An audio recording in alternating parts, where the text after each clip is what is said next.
Oreo modak modak चल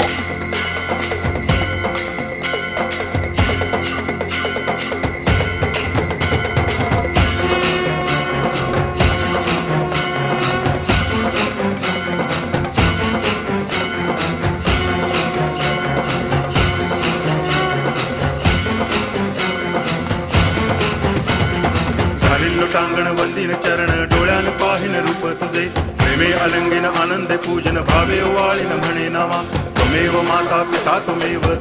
बंधुश्च सखा त्वमेव विद्या तरुणं त्वमेव सर्वं मम देव कायेन वाचा मनसेन्द्रियैर्वा बुद्ध्यात्मना वा प्रकृति स्वभावात् करोमि यद्यत् सकलं परस्मै नारायणायति समर्पयामि अच्युतं केशवं रामनारायणं कृष्णदामोदरं वासुदेवं हरि गिरिधरं माधवं गोपिकावल्लभं जानकीनायकं रामचन्द्रं भजे हरे राम राम